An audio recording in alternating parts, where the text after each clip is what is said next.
Hello, everybody. Welcome back to the Cantina MX Football Podcast, episode 380. Boy, do we have an agenda for you guys tonight. We obviously have one match left in the Clausura, and we are going to figure out who will be the top four and get the bye week, who's going to squeeze into repechaje, and who is the contender for the title this season. But, of course, the chisme continues outside. And Chicharito had an interesting conversation the other day, and he basically was white knighting and sacrificing himself.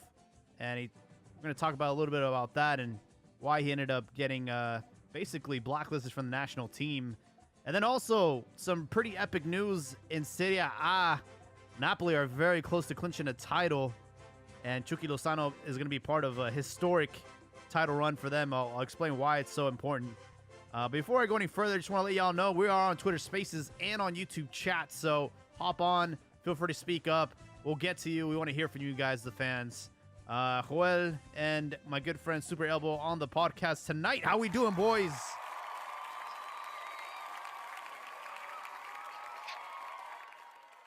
I guess Joel muted himself out or something. I'm doing well, man. How are you doing, Jaime? It's a good day to be a Chivas fan. It certainly is, man. They've certainly had an entertaining season, man. So I'm looking forward to seeing how this final weekend pans out. When was the last time they were at that many points at 30 or over 30? Was like, oh, if I'm going off memory, like 10 years maybe. It's been a long time since I think the Bicentenario, right? So that was 2010. 2010. Holy smokes! So it's been over a decade since 13. Chivas had over 30 points in regular season play. Which just says a lot of Yeah. where the club really stands here. That I think And- fans keep forgetting that.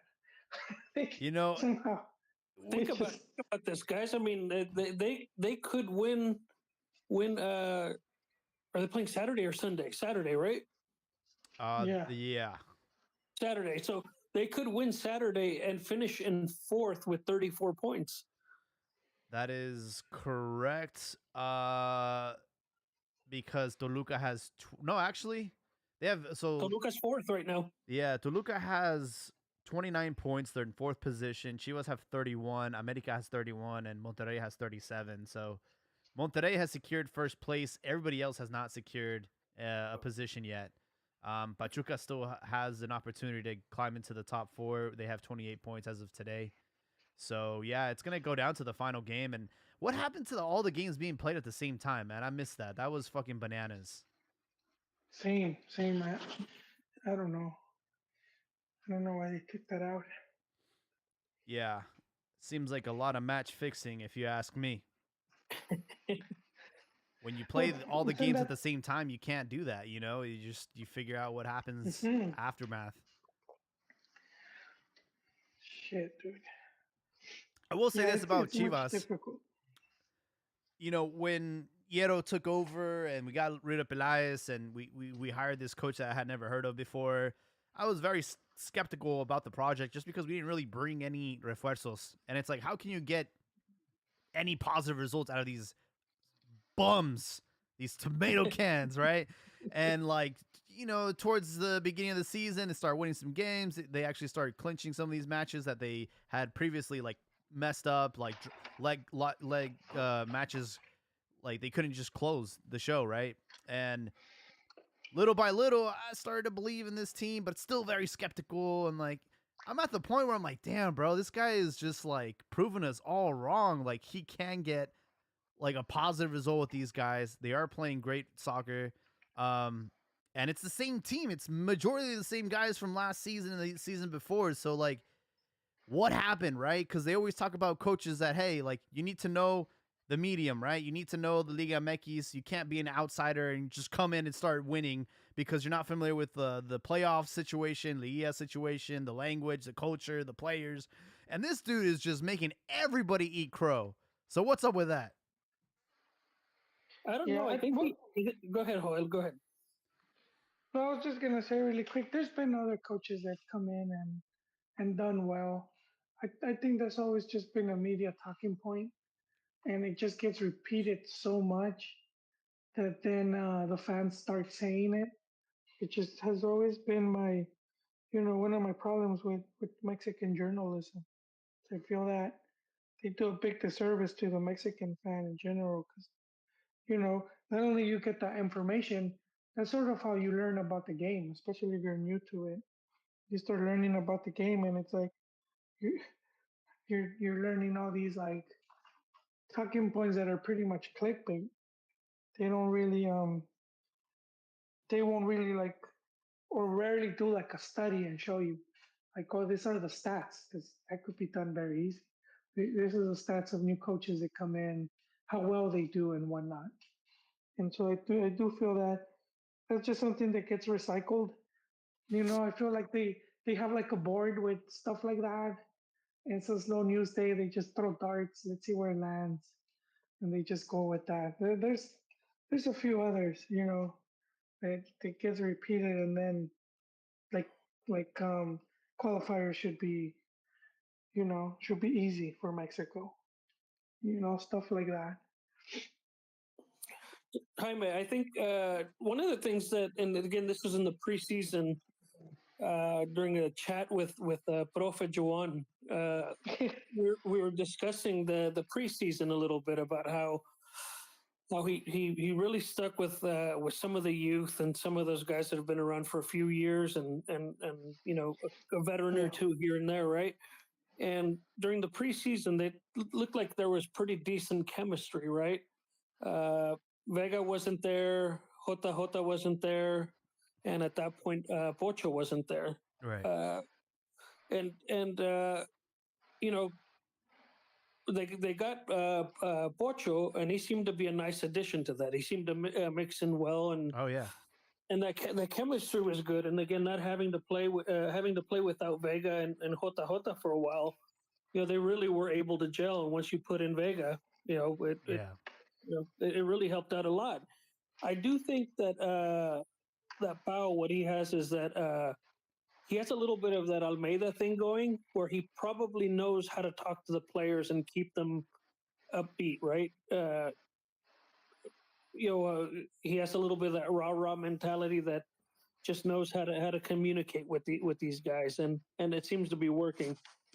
Who knows? Maybe he might be tactically better than Almeida, but I do think he has a little bit of that rah thing going on that seems to resonate with the Mexican player. Yeah. I, Yeah, I remember like Hierro when he had talked about like, oh, what kind of characteristics are you looking for in this next coach? And he talked about a player or a coach that is familiar with like the region, that knows the language, that has experience with youth, right? And obviously, on Pau's resume, he did win an under 17 World Cup with Serbia, yeah. so he knows how to connect with the kid. How do I Beat, reach these kids? He knows how to do that. He knows how to do he that. beat Perseo nonetheless, Jaime. Beat Yeah, Perseo in the final. yeah, That's a good way to put it. Yeah. and I think another thing too is although we didn't get all the refuerzos that we desired, I think Bocho brought life into this team, brought leadership into this Yeah. team. He owned it from day one. He put the armband on, and he has been a force to be reckoned with. I know a lot of fans criticize him because he like tends to disappear during certain matches. But there are other times where I'm like, damn, bro, this guy is like really just keeping the team like in shape and like having structure and speaking out and all that. So obviously, when we got Vega back, we're kind of like at full force. Um, I can't imagine what an actual legitimate striker could do to this team. I think that would be the missing piece. 'Cause- but Pau's made the adjustments and he's kind of been able to play with like a false nine, and it's been working out so far. Well, see, this I is the think. the, the part where I think that Chivas could run into a little bit of a problem in the Liguilla is not having that nine, Yeah, but it definitely has worked out well. And we've gotten contributions from multiple players on the goal scoring side, man, that's which is true. good. But Yeah, Yeah. hopefully they can keep that up during Liguilla. Well, if we look at the table of the top four, top five, they're the ones with the lowest goals. Right. I think they were matching Pachuca. I'm not sure what Pachuca's at now, but Pachuca I would say has let's see. They were 24 as well. They have 31 goals in favor. Yeah, Chivas the only have difference was 24. what, seven? The difference was seven. No, I was looking The at the difference, yeah, difference. the differential's 7. That's what it was. Yeah. So Yeah, Yeah, Chivas have some of the best, like, I guess, defense in the league with they've only been they've having. been See, consistent. yeah. yeah, that's what. Yeah, that's the key word. Remember, Pavis Playhouse, the key word, and then everyone had to yell. Consistency, I would say, is the key word. And you guys mentioned it earlier how, they stuck with the youth and players, and that's something that the team had been working at, sticking with youth. It might not seem like it, but a lot of youth have been getting playing time, a lot of opportunities. Excuse me. When was the last What? time we stuck? One of our coaches stuck with the youth. Was that Weddle? Probably, and that's because that's what he worked with. Correct. Yeah, it's been difficult, yeah, because they would bring all these other players. I mean, all the coaches, and they would all want like, you know, bring their guys or guys they feel work with their system. But and I'm gonna keep hanging on Busa's nuts. That's one thing where he doesn't. I'm gonna hang on them there till they fall. Um, well, he didn't get credit. He played a lot of youth.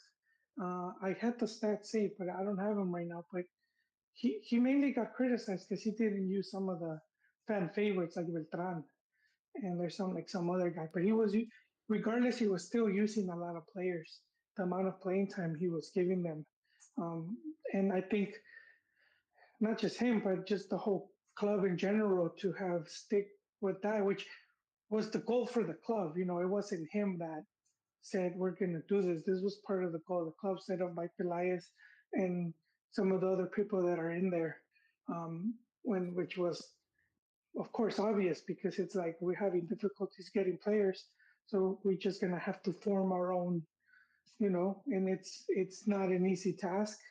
It takes anywhere from 3 to 4 years to form a pretty solid base. I'm going off of Leo Benhacker when he was talking about Ajax and how they did it with youth. Mm-hmm. He was talking about 3 to 4 years, like of just playing them. And, But you're not. You can't. I have a quick question, man. So, like, the caretaker that had Chivas before, Dick Chain, like, not unfamiliar with these players, right? He was head of, like, the youth development. So Yeah, what is it that, like, why all of a sudden you bring someone that doesn't know the country, doesn't know the players, and he's been able to get these favorable results? Is it a matter of, like, just having a game plan, a structure, a style of play? Like, what is setting this guy apart, and, like, why do we always have to seek, external, like European? We always seek, like, the Europeans or the Argentinians well, of the world. It's like, what are they seeing that we don't see, or what are they It's well, doing that we're no, not doing? it's not that. It's the patience they give the foreign coach, right? And then yeah, and then it helped a lot that Pau got off to a good start by beating Monterrey. Monterrey. Mm-hmm. So that sets, I think, that sets the tone. And had he hit a yeah, bad streak, they probably would have been more patient with him. I I yeah. think Howard's probably on board with that.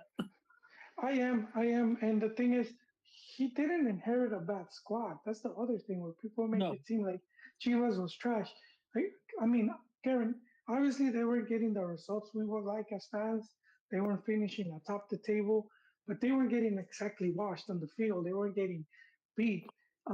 Again, yeah, I'm like the broken record. For like the last about 4 seasons, maybe five, they were finishing about 6 points from top four. So they were just kind of there and just unfortunate with a lot of like, with the injuries, Jota and then Alexis and then Jota again. And then some of these other guys that they had just not panning out. I think that kid that was supposed to be one Perez of Buquet, Chivas top prospects, no, the other one, Chevy Chevy Martinez. Martinez, Well, I think he that got we're into seeing it.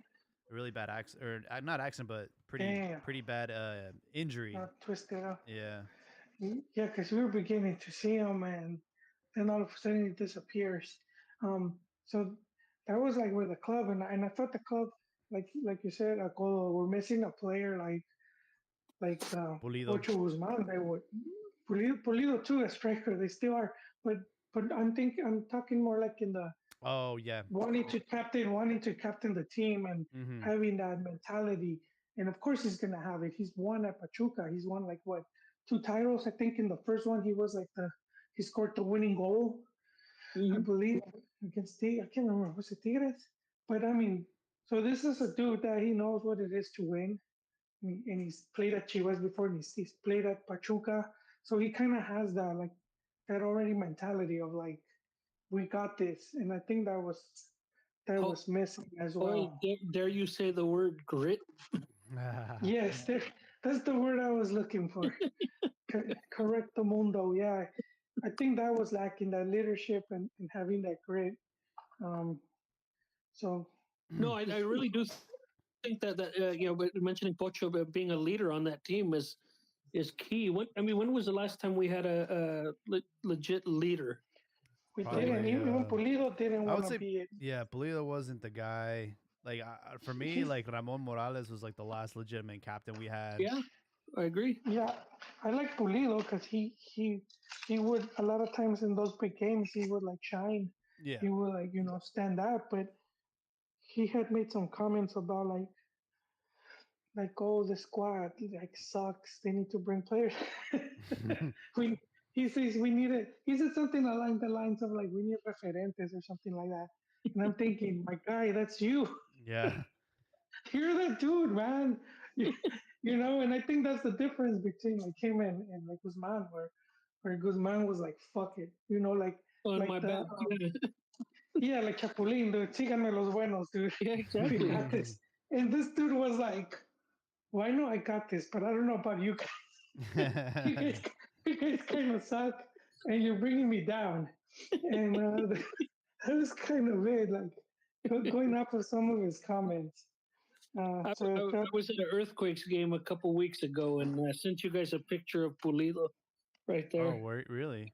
Yeah, yeah, I missed it, dude. I might see if you uh, can send it again to me, yeah, Colo. yeah. I'll see if I didn't delete it, but Mm-hmm.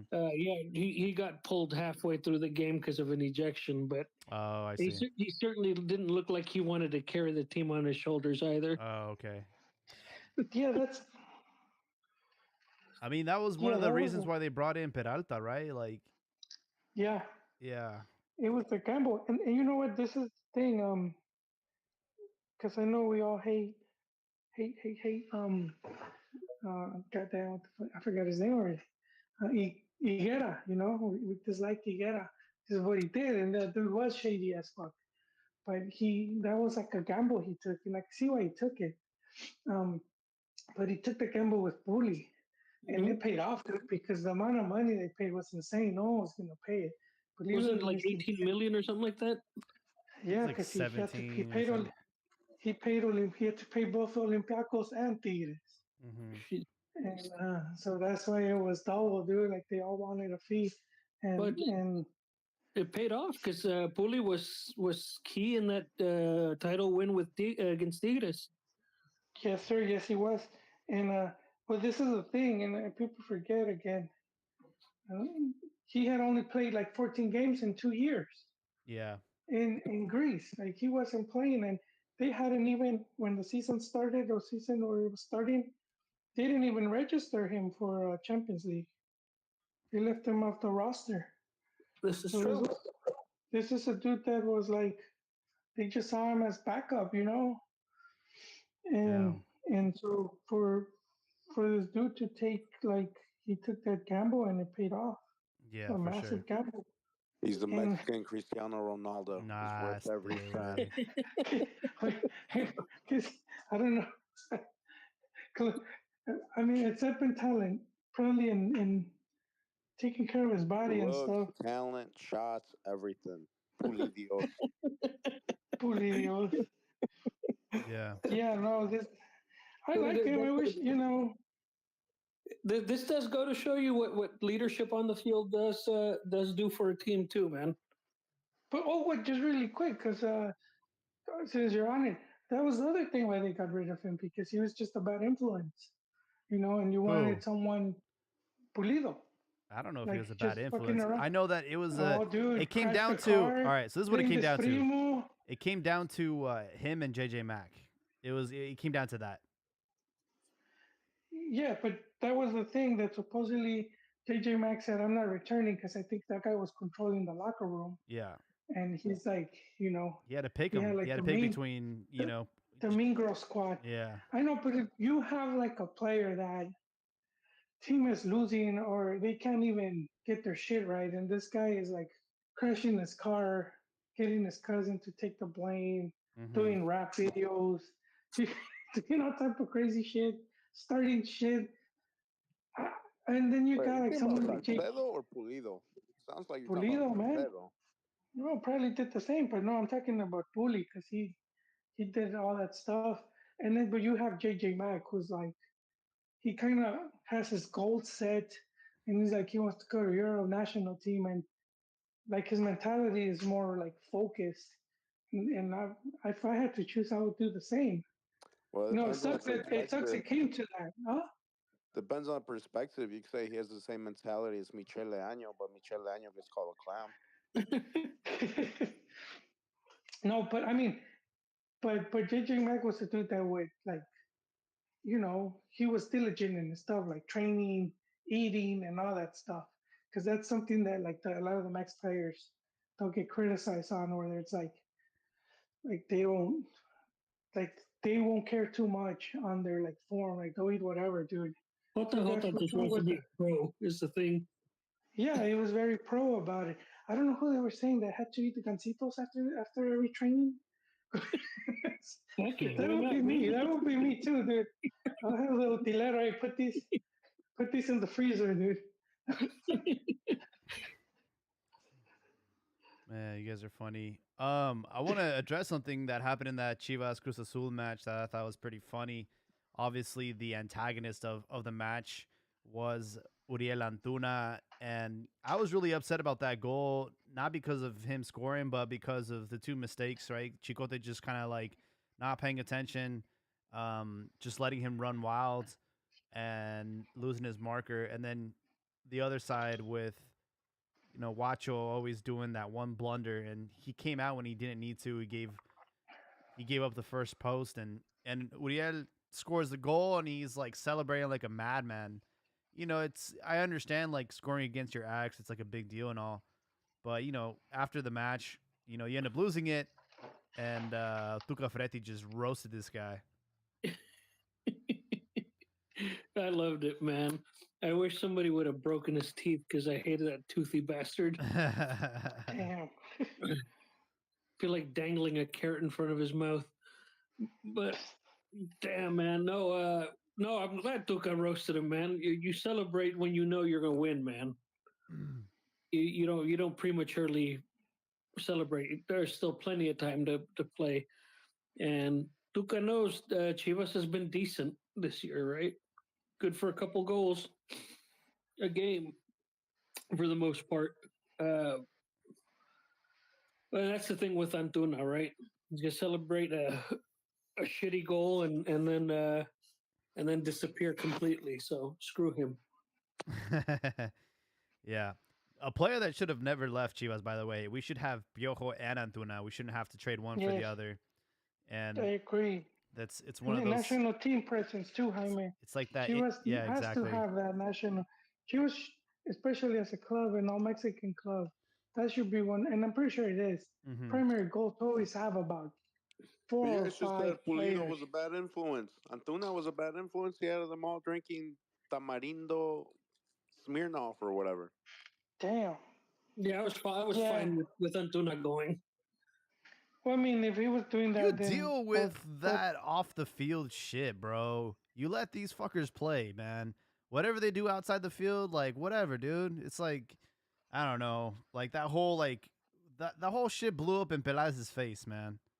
I'm sure Pau's a lot more laid back than Peláez and no, this would mean Fierro. Fierro would. Well, yeah, Fierro too, Hierro, I mean. Honestly, I think it's more of a Peláez probably thumping his chest publicly about it, the discipline, right?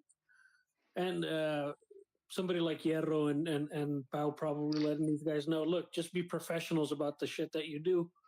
Don't go acting like idiots. Have a drink, do whatever. And but that's the don't difference, be right? He was at Madrid. This guy was at the club where they're under the most scrutiny at all given times.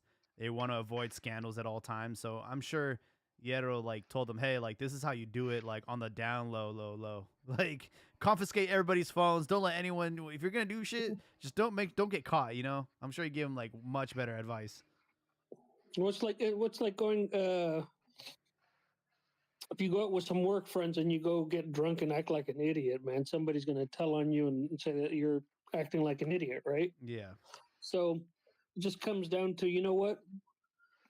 If you're going to go have your drinks, act like you've been there. Yeah. Exactly. That's just what it comes down to. And Antuna wasn't one of those guys. The goddamn jackass. Yeah. So with Cruz Azul out of the way, there's only one person standing in front of Chivas' top 4 finish, and that's Mazatlan, who I know that they're in last place, but they have had some upsets. Obviously, the one with Tigres that cost Chima Ruiz his job, right? So, you know, can Chivas finish this through and secure a top 4 finish? I want to know what you guys think.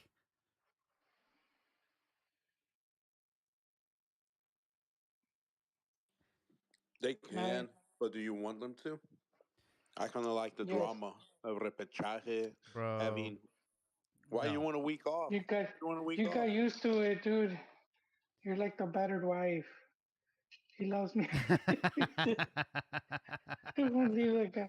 Yeah, you got used to. No, man, because Chivas needs to set. They need to set a new normal. And they should be finishing with the most points and all that. But I mean, it's little by little. I don't expect them every season, but you know, in the span of like 10 torneos, if they manage to do it half of the time, then that's a massive improvement. Instead, well, what are we seeing now? We just talked about it earlier. That fucking what 10 years, over 10 years that they did this points. So it shouldn't be taking the club that long. It should be like every other season, maybe 2-3 seasons. Um, just you know, because of the other teams count as well, and as we know, they can just open the coin purse and build really strong teams. Yeah. But yeah, no. What would you think that someone from Real Madrid would say, like Hierro? You close this shit out. No, yeah, right? for sure. That's what he's looking for is a closeout, right? And you don't want to have the letdown against the bad teams, man, which is always a possibility. Right. Overconfidence. They've been Mazatlan, though, they're just the team that they got some pretty surprise wins, though, man. No, that's what I'm saying. Azul. Yeah, they just need to show some respect to that team. You want to finish in the top 4. You want a Golisa against Mazatlan. At the same time, I understand like maybe resting players, not trying to, you know, maybe get a yellow card, red card, injury or whatever. But you finish through with Mazatlan. You secure at least. I mean, they could potentially, like, let's say America like fucks up, they could finish in 2nd place, bro. Like, this is epic. Yeah, that would be... finish in 6th. Isn't 6th place the one that has never won a title? Is that true? Damn, that would be an interesting. Yeah, I think it's 6th place. Like the team that qualifies in 6th hasn't won. That's a very interesting fact, man. Yeah, no, I definitely want to see them close it out. And again, if they win, they're guaranteed that number 3 spot, right? And who the hell knows what happens with America? Right. Although all those teams, I think it's was it Toluca, America? I think they all have a winnable game. Let's see if I was looking at that correctly. So America plays Juarez, Toluca plays Necaxa, and Pachuca versus Querétaro, right? So all of them have winnable games. Mm-hmm. Yeah. It's another reason for Chivas to close it out. Exactly. Yeah.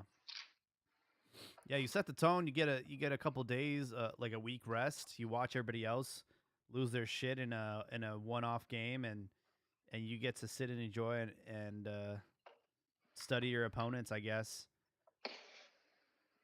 And Monterrey, obviously they already secured first place, but everything else is kind of just up in the air right now, man. I honestly thought that the game winning against Cruz Azul would secure us a top four finish, but it wasn't the case. You still have Pachuca trying to squeeze in Toluca there, so yeah, it's gonna go down to this last clausura match of the regular season. I did want to talk about like what Chicharo said the other day. I guess he was being interviewed on Fox Deportes, and he kind of spoke up against like the situation, you know, why he was like barred from the Mexican national team. But he also said, "Oh yeah, I can't say like the person that should be in trouble with me." It's like, dude, why would you say that? Like the speculation piece, like you had to throw that in there. Who is it, Memo? No, it's John De Luisa. What did he say? Uh, Jaime, I haven't seen the interview, so I don't know if I can play it. Trying to find it here.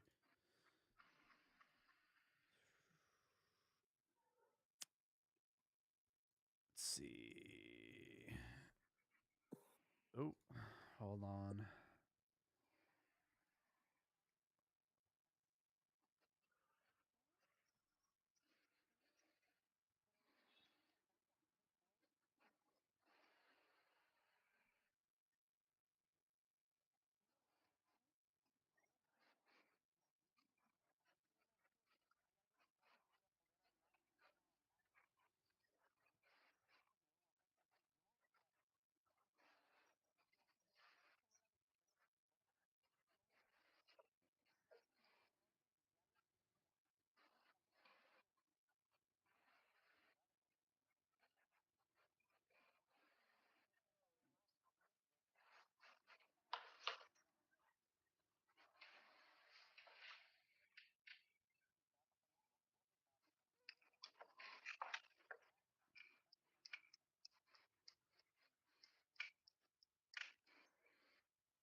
Yeah, so he's kind of like leaving some details out, but yeah, I'm sure. it's I got them. I got the tea, Jaime. Yeah, We already said it here.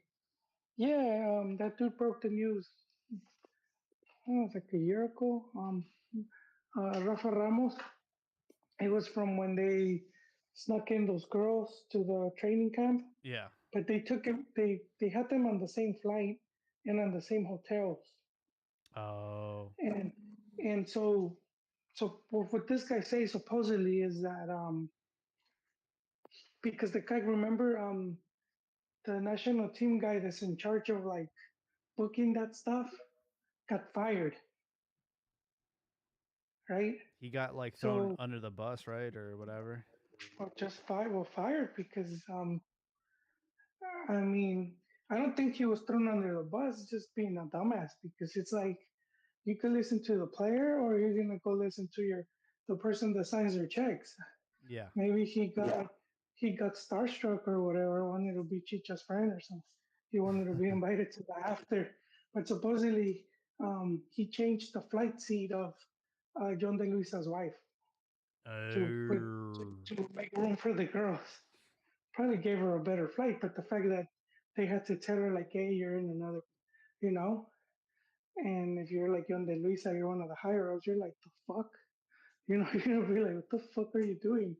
Um, and that's supposedly what happened.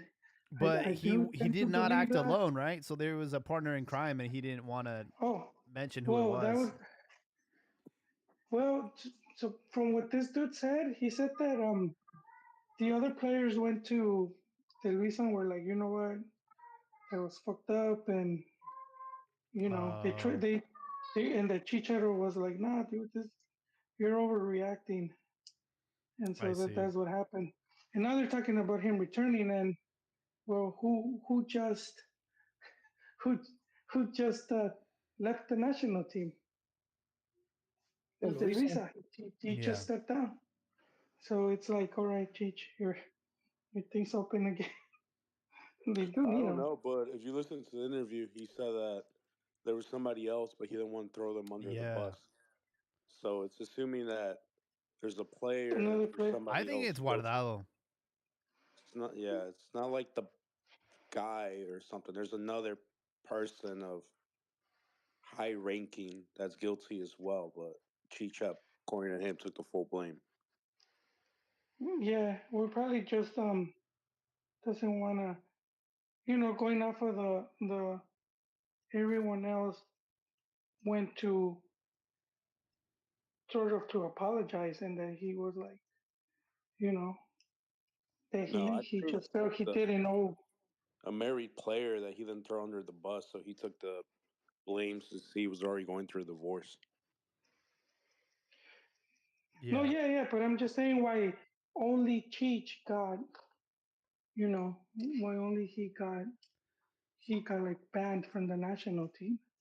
It could have been Layun or it could have been Guardado, but I don't know. I've heard like Guardado like kind of talk about like Chicharito and like Yes. I don't think there's like good blood between them if I'm being honest. Well, yeah, I know the interview you're talking about. I mean, he was talking about the World Cup when I think it was in which one was it? The Russia World Cup. But he said how they want, when the team wanted to boycott over image rights or something like that, Mm-hmm. and he said that Chicharo was kind of like, Yeah, he has a going at very it too bold. different style of being vocal about it than others, to say the Yeah, least. Yeah. I don't know, man. I think like 30, 40 years from now, I'm sure we'll get like what actually yeah, we will. happened. But another thing that was kind of like causing headlines was Raul Jimenez's wife talking about how like I don't know, she tweeted something and it just was not a good tweet to send out. Oh, oh, like about damn being loyal or something like It's that. like, "Oh, you literally like broke your skull for these people and loyalty goes both ways or some shit." I don't know, dude. It's like one of those things where it's like and then she tried to Google translate it and it just came out even worse, dude. It's just like just stop, bro. I didn't know that was his wife. Like, I, dude, I I didn't don't. even pay attention. Yeah, it's just they need to have like PR lessons or something. Like, hey, just like don't just keep it to yourself. It happened to Aisha Curry in the NBA Finals against Cleveland when I mean they were obviously rigged. Like Cleveland was down 3-1, and the NBA wanted to make it a series, right? So she tweeted something and then she had to delete it. So yeah, just keep your girl in check, bro. That's all I'm saying. Ah, that's what you meant. You didn't I catch didn't that get one? it, dude. Yeah, that's I right. didn't catch the reference. I thought like I was late to the conversation. Yeah. Yep, man. Jaime's hand was pulled back, man.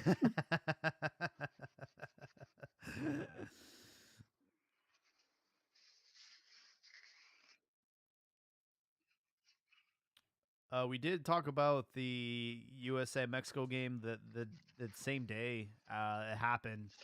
We didn't record that episode, but you know the consensus is like another game where Mexico cannot beat the U.S. Obviously, a big issue. But I think Jaime, I forgot to mention. yes, No one did. There was a clear penalty at pretty much at the last minute, the last seconds. I don't I even didn't see a remember. replay for that, Joel. Go ahead, I Ricardo. did see it. I did see it. He Rivera, with the knee, the black kid from right? Atlas, he got hit behind the knee, and they didn't call Yeah, it.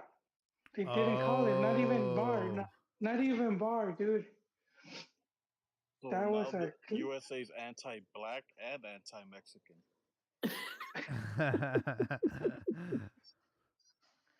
I didn't. I didn't know that guy was black. See, I'm truly colorblind. I think he's of like Cuban parents or something like that.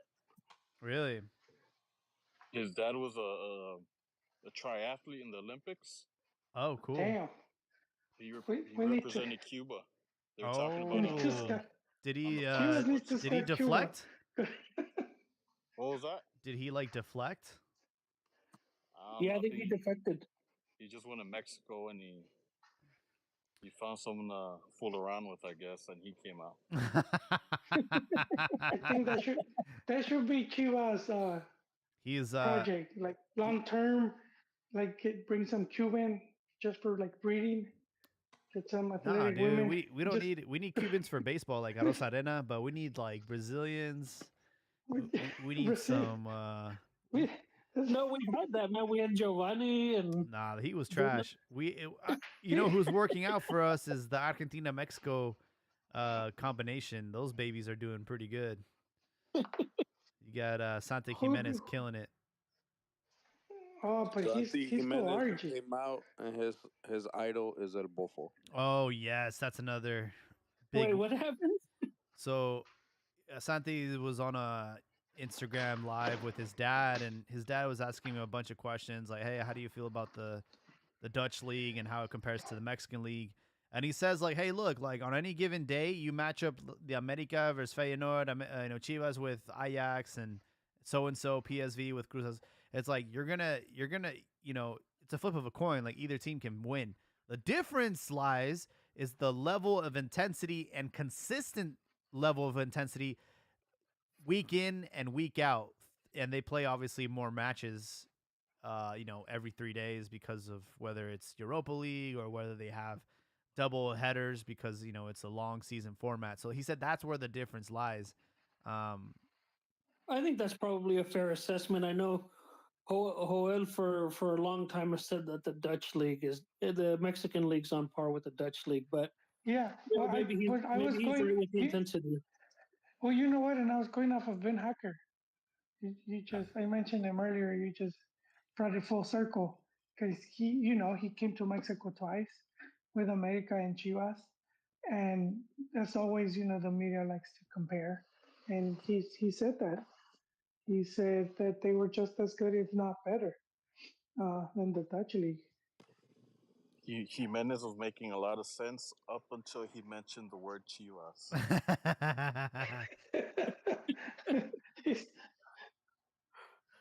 Ricardo's here just for you, Joel. Hey, but Jimenez, both his parents are Argentine. He's not Mexican. Yeah, he I mean, wasn't even born in Mexico, right? yeah. No, he was born in Argentina. But he's been here since been in Mexico since he was like 3 or 4 years old. He knew that he was never Yeah, going to have but a realistic chance of playing for the Argentine national team. So they're like, you know what, you're Mexican. no, no, I think growing up and from that age, and then his dad, like his whole career, and what the country means for them, because Boludo, none of te these vas a guys, ponerte la verde. Porque there's a lot. ni te atreves la del albiceleste, porque no lo vas a hacer. Well, they stay to live there, man. A lot of these guys, not only do they stay there, they bring in their extended family. In Mexico, you mean? Yeah, yeah. Yeah. You see it with a lot of these players that I've seen a familia peluche. Yeah, you're right. shit was funny. She was the maid. Argentine. Her maid was Argentine. Yeah. She had the huge schnoz. There was like wasn't it like an episode where like she had told her parents that she got married and then he had to pretend to be like the husband. I don't know. One of those episodes. I need to see that, dude. Yeah. No, but that happens a lot, and it just goes to show, Hey. like a lot of these dudes do have a If you great can't beat them, appreciation. fuck them. Procreate. But no, let's get back to this. So he actually said Bofo was his hero. Yeah. Yep, his idol. Get out of here with that, man. That's funny as hell. Hey, even Bofo didn't believe it, but he said it. Probably had a gun pointed to his head or something. Doesn't Hey, make but any you know who sense. got a lot of heat? It was Tito Villa, like a few years ago. He said that Santi Jimenez had the talent to be like Cruz Azul's goleador, and future striker in Mexico, Ah, yes, and yes, everyone called him a bullshitter just he's saying yes, it because he's like the yeah. Godfather and stuff like that. Hey, Oh, so far he's being proven right. yeah. I mean, think about it, bro. Like hijo de papi, right? You didn't have to go through the same struggles as some of the Oh, players, sometimes more, mi Jaime. and Sometimes more. he's been Look at able. Vasco, dude. Yeah, Said none of his 3 kids were able to make it. I know. I'm sorry. Go on. Go on. Keep. No, keep you were I'm just saying, it's double-edged sword. no. It's tough to come up It, through the ranks when you're, hijo de papi, and everyone's talking shit about you. yeah. No. You know what? I think it does open doors. Obviously, you will get opportunities, and it does open doors. So there is that. But you still have to prove yourself. You still have to win a spot. No Well, one's gonna have you in the top team if you're shit just because you're related to so and so. Because related like that, there's hundreds of kids. well, one again, if your dad had a good career, you got to live up to that too, right? Oh There's yeah. that.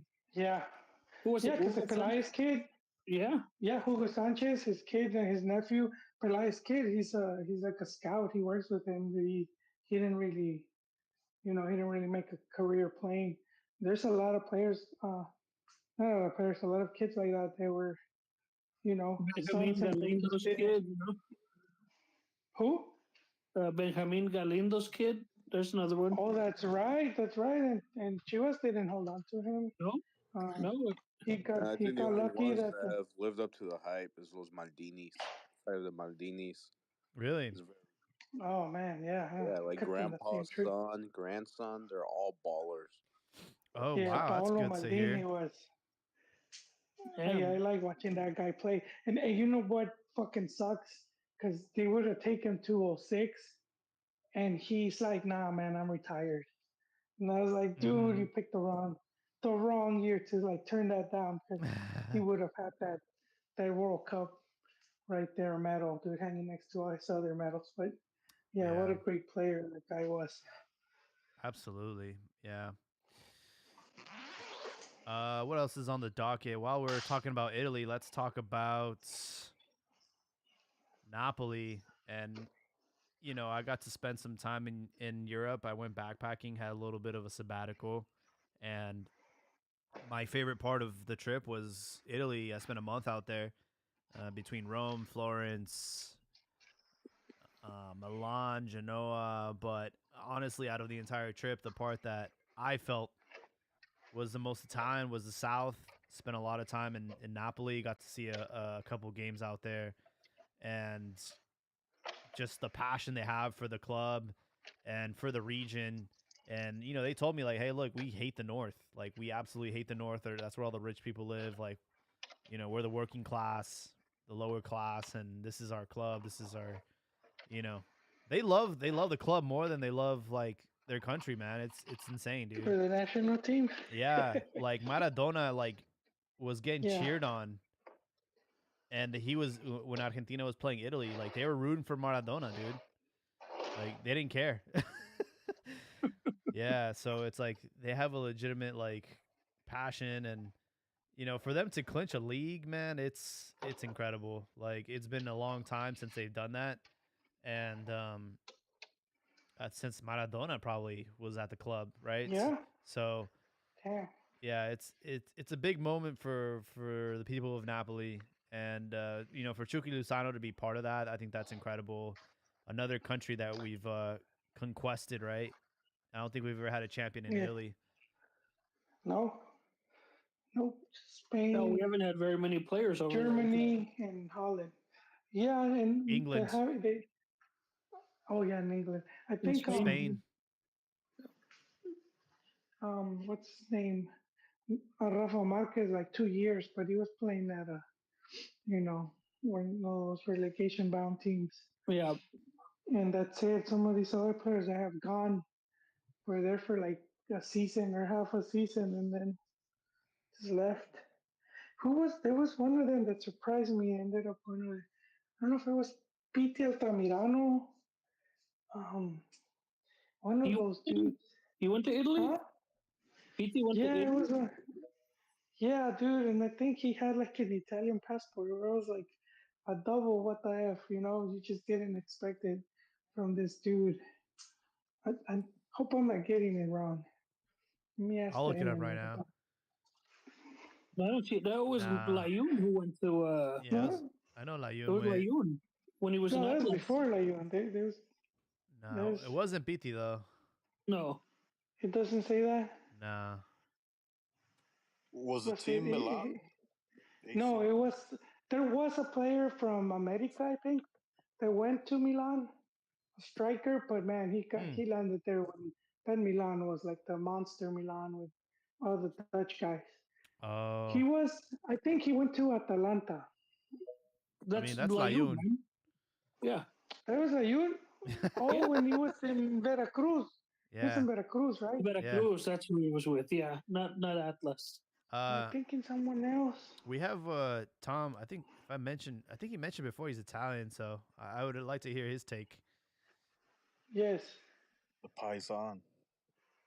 Buongiorno. He's on mute. Tom, you're on mute. No, it will be Note right now. Nine. You kind of sound distant.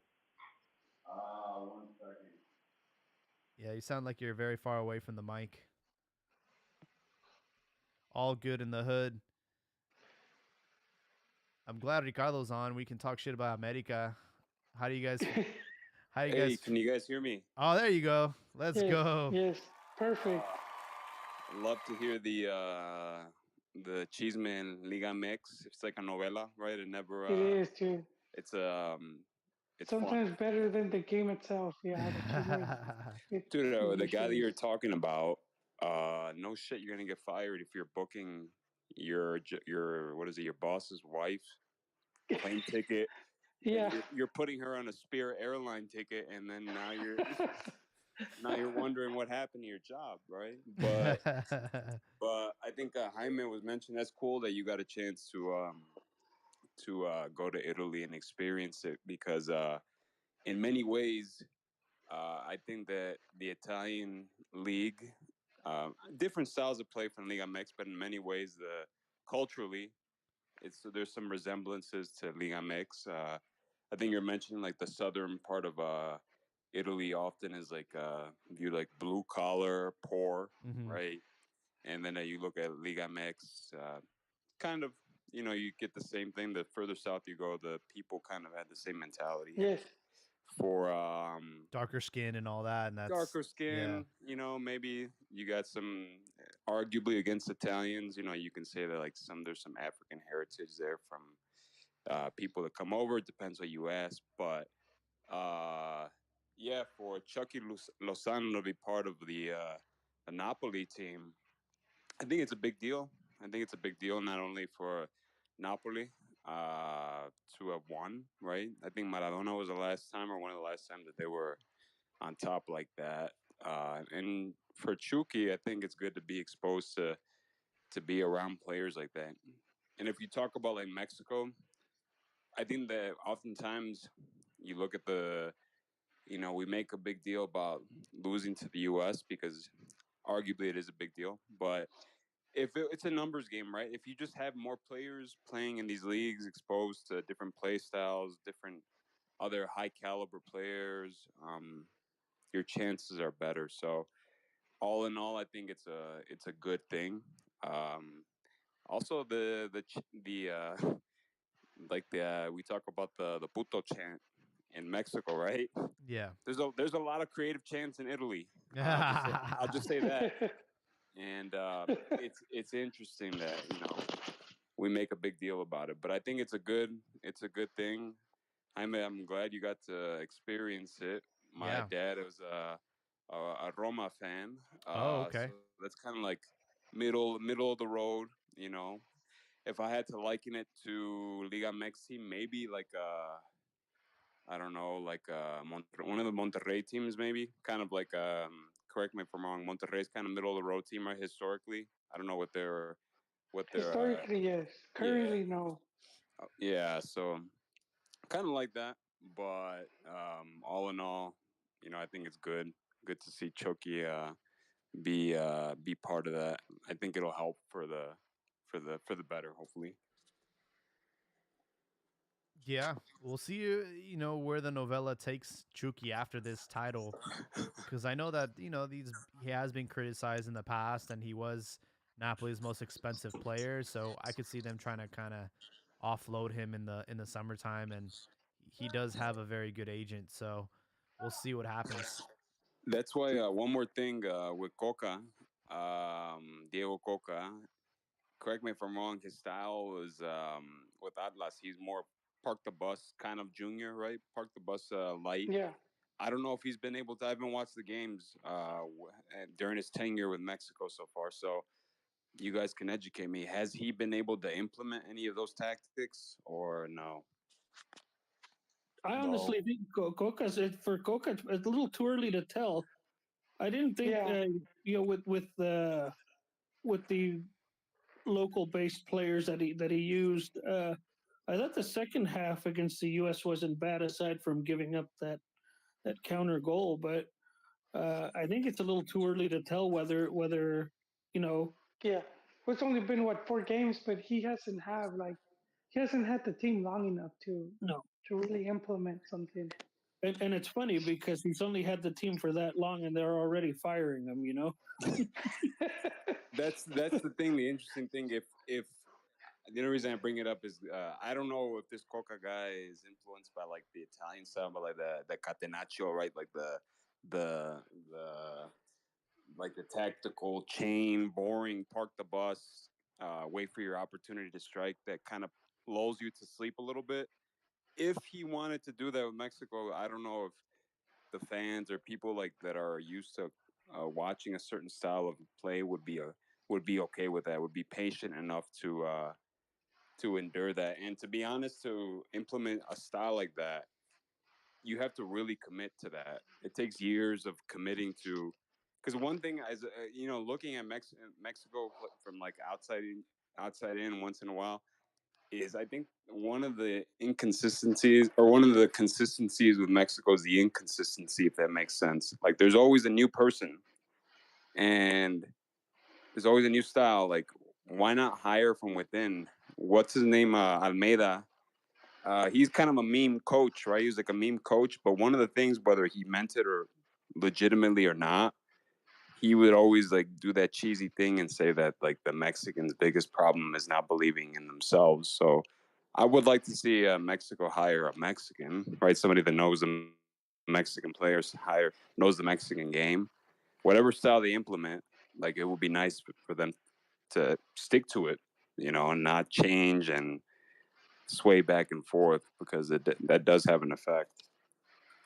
Well, it's one of the that's what the thing that's come up in the podcast before they hired Coca was that the Mexican national team needs an identity, and that's something that they haven't had in a long time Right. because of all that change and let's try the foreign coach, let's try this, let's try the other, and it just doesn't work out. I personally wanted Nacho Ambriz over at Toluca to take over the team. Yeah. He has some experience out in Europe, whether it was as an assistant or second division. He's won everything in Mexico. He was on the national team, and you don't have to worry about him. You know, uh, Getting a little gun shy against his country, right? Because he's coaching his country. Yeah, that would be nice to see, but I don't know if Mexico has like a soccer, like a brand, if you will. If their thing is that they try to portray this image of like, oh, we hire the the foreigner because they're the masters of soccer, or they're masterminds of this and that. But in actuality, might not be the right move.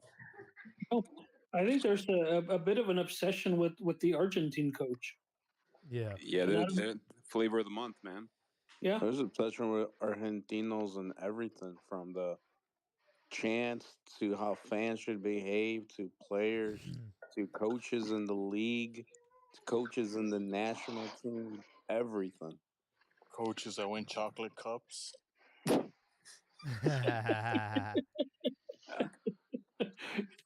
Where is Almeida uh, now? Almeida's Greece. Mexican, by the way. he's in Greece, and he brought Orbelin with him. That's crazy. Yeah, he was.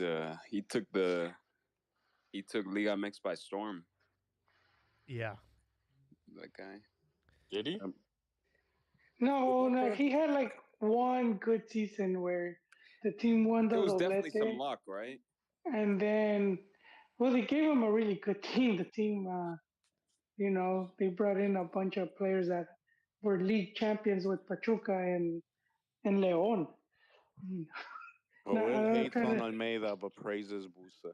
I will not I'm understand this. I'm not hating on him.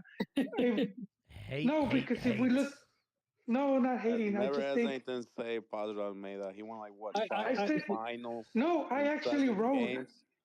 I wrote an article and I put that he was going to win the league, and I even you could find like old ass tweet. I even said he was going to win the champions, the CONCACAF champions. So I'm not hating on him. I know he's capable coach. I just feel that he's gotten way more credit than he's given America's way got more 6 credit. of those. If Hugo Chivas should Sanchez have gets three. credit for a bicampeonato that his assistant coach won, then Almeida can take all the credit he wants for those titles. I'm not taking the credit away. I'm just saying if we see like his stint in Mex, you know, it was like 50-50 where he had the season where he wins Doblete, but then he ended up finishing in 17th, 15th. He missed Liguilla, I think half of the time. He only qualified. So it's like he wasn't exactly as dominant as he looked for winning a lot of those cups that I guess Ricardo called chocolate or something like that. But I Ricardo mean, has Pro 85. He has no room to talk. but no, I'm just saying that was the whole thing. And if you see his career, he from when he started up until like Chivas, he was just mid table. He would kind of always finish around the mid table. He never and I was very dominant with points, which was I was surprised to see him in Greece. I want to see how he's doing since I think he benefited Mexico this like Liguilla playoff system and stuff like that. He drew his way to a championship. he did. We brought that up at a podcast a long time ago that he didn't win. His team didn't win a game until they beat Tigres. Yeah, they was all like draws, right? All It Well, was all draws. Yeah. how can you not win when you got the same ref in the last 3 away games? I mean, not even Argentina could pull something like that off.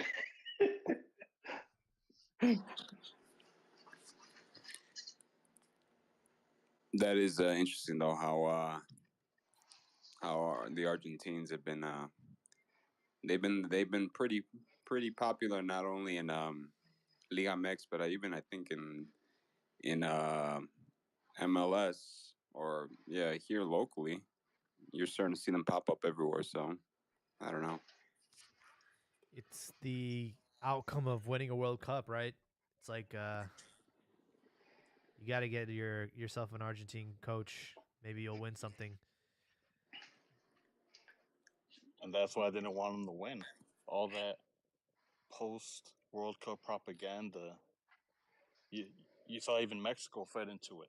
Look, they knew Tata through that game against Argentina, and then they go straight to another Argentine guy. But Argentinos, man, they're good salespeople. Like Brazilians, they're known for their raw talent, but you can get them cheap. But Argentinos, they sell themselves for high value and haven't proven anything. It's just good cons, man. It's a pyramid scheme. What would you say about the Mexicans then? I would say the Mexicans have like some inferiority complex to those Argentinos or something. That's what I would Yeah, say. that is true. I I would mean, agree with that. We have Ron joining us from the East Coast. Thanks for stopping by, man. What's on your mind? Uh, Nothing. Just I'm thinking that Ame may be able to pull it off. Pull off what exactly? I think get win the title. I mean, I was skeptical at the beginning of the season. Oh, you're talking about Ame. What's that? You're going to jinx him. You're jinxing Ame. Go ahead. Go on. No, I just logged into what Tell were us you how guys you talking won the title. about Argentina? What happened? No, I was just logging in. So you guys were talking about Argentina right now. No, Ron, whatever you want, man. Yeah. But I too believe that America can beat Juarez this weekend. Tell us how you're gonna beat Puebla by 11 goals, only to lose to Toluca. If I was Liga MX right now, I would do everything in my power to make sure it's a Chivas America final. Well, they Rig always it. do that for Chivas. They got the Santander. most red cards Wait, out of anyone in the league. But if it's scripted, then why would you even watch if you already know it's gonna be scripted? It's good. No, I'm good just TV saying, too. like, regardless of the outcome, they want a Chivas Wrestling is America scripted. matchup at one point in Liguilla. We were very close to Wrestling it is when scripted. we were very close to it when Chivas fucked up against Puebla, right? Puebla ended up playing against America, but it should have been us. So I think that they're gonna do it.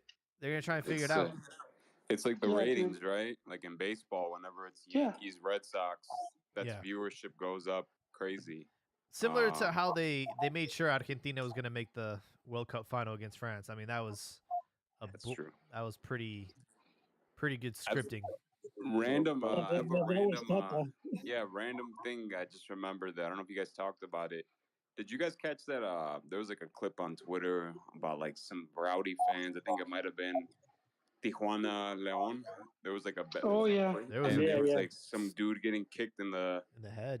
face, whatever. Like it got nasty. But someone brought up I don't know if it's a good point or just another point. Like this shit happens like every weekend in England and other Damn. other leagues, and it's not popularized. But do you think it's overblown, or do you think it's legit? It's worse in Mexico. I know. What was that one? There was two teams that literally fought to the death. Querétaro like, Atlas. last year, right? Yeah. Yeah, they so were- Querétaro Atlas, but I think that was an ongoing had, beef. Yeah. So no, and I think it was connected to Cartel stuff? cartels. Yeah. So what happened was Atlas had hosted Querétaro a while back, and they jumped some of Querétaro fans. So they've been biding their time, waiting for the opportunity to get them on their turf, and that's what happened. So it was like a revenge type of thing. No, but also Jaime, remember there had been early reports that people that died, and then it all And they got try to- scrubbed they from try the to media. cover that even up. even the media had to backtrack and be like, "Oh I no, mean, not." We saw some JK. of those clips that went, and they looked like they were like legit dead. So I mean, they try to cover it up and make it look not as bad. As far as like the incident happening, getting kicked in the head, and like Liga MX has been under a lot of scrutiny. Mexico's been under a lot of scrutiny. Obviously, like the puto chant doesn't help. So like they're trying to clean up their act. They're trying to show that this is a family friendly event, right? Because they're going into this World Cup as a joint host, right? So they have to be like PG and friendly. And then also the Leagues Cup, right, coming up in the summertime. So like they're trying to like make sure that they uphold a certain image that Mexico isn't as bad as you think it is. And this is going totally against that agenda, right? I think they should you should just own who you are as a country. You should not. You can't because Bud Light won't pay you anymore, and Allstate won't pay you anymore, and all these sponsorships won't. We'll find others. Like Dude, remember the. It's like you people forget, like there's like in Mexico you got Carlos Slim, you got Coca-Cola, you got Cemento, whatever. There's enough sponsors out there. I think it's just Mexico has fallen into this trap of we need the US more than they need us. Or I mean, I get it, like you're trying to clean up your image but own it. Just be who you are. Like, yeah, yes, we're fuck ups, but I mean, this is our product. We don't. It is sad to see the players, or fans doing that shit. But I mean, it does happen, I guess, in other leagues. But it's like Mexico's the bastard child of CONCACAF, right? You know, so I mean, I There's always been fights there's always been fights. The thing about it is the only difference is that 20 years ago you didn't have social media, yeah, but the wait. difference was that the the the violence that you would see in Mexico was basically usually as a result of just intoxication, right? It wasn't organized, and that was always the difference between like the violence that you would see like in Argentina or Brazil or Uruguay that you had the ultras, Um, Wait, so, really quick. Mexico's not the bastard child of CONCACAF. CONCACAF is the bastard child of Mexico. Mexico's like the absentee dad that left, and then CONCACAF ended up with hold of the state or whatever, and now that depends on the son for. And so Mexico does have sponsors, but you gotta remember, everyone bends over to the U.S. The UEFA president came out today and said that they're looking at the Yeah. possibility of playing a Champions League final in the U.S. They Well, said, dude, I'm but pretty sure. it's the thing though is I don't know. I don't think that it's so much bending towards like bending the knee towards the U.S. and No. trying to basically wussify yourself into like stop the Putin can and stuff like that. I think that just with social media, that's just across the board. In the U.S. and Europe, you're starting to see that even in other markets. Like in Asia and stuff like that, where that whole not to get political and stuff like that, but that whole woke, you know,